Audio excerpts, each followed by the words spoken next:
Jack. Jack, and it is Jack, not John. Shinn, S-H-I-N-N.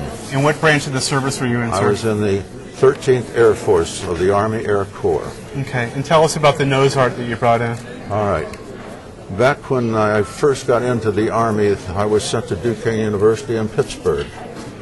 I had just gotten out of art school when I joined the Air Corps. And I met a girl at the WOSU. She's standing right there. Next month we will be married 63 years. Mm-hmm. But anyway,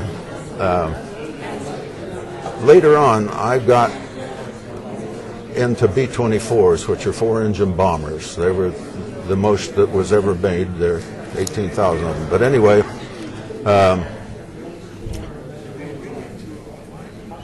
I wanted to marry this girl. So I wrote letters. For 10 months I wrote letters until finally we did get a chance to get married.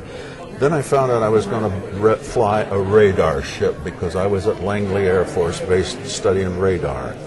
And radar is like black magic at those days, not today, but it was then. Yeah. So I had my wife pose like that. Now, most nose art, the girl hasn't got any clothes on. But mine's got clothes on because it's my wife. This was the nose art of the organization I joined when I got overseas, the Pacific. You drew these? Yeah. That's very impressive. Well, I'm a portrait painter. Yeah. I just finished a portrait of one Mr. Trestle. And they actually use these for planes, right? Oh, well, they were on planes, yeah. Yeah. I got pictures of them over there on the plane. Yeah, this was used everywhere. It was, but this was only my airplane. I flew a particular one. These were B-24 4-engine bombers. They were big. Did it survive the war? Yes.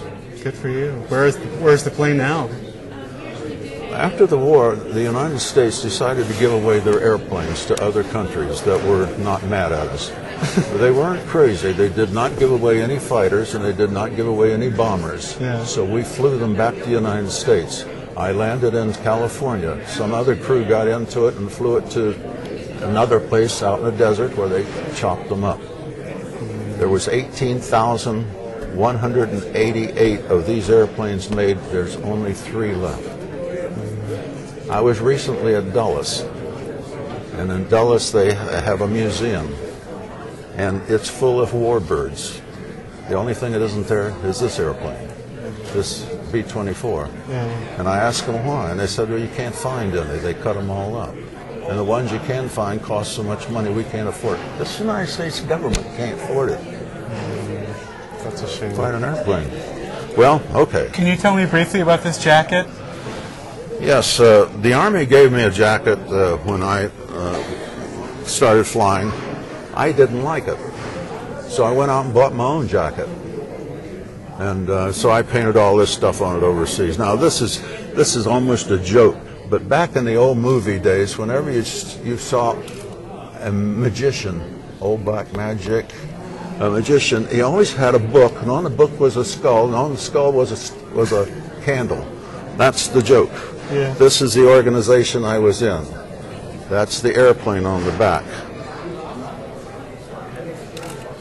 Very impressive. You can see that the years haven't been kind to it. It used to be different, but when I got the airplane, they wouldn't let me paint in certain areas because in case of fire or accident, they wanted to chop that part up, and they were afraid people would hesitate to go around the painting.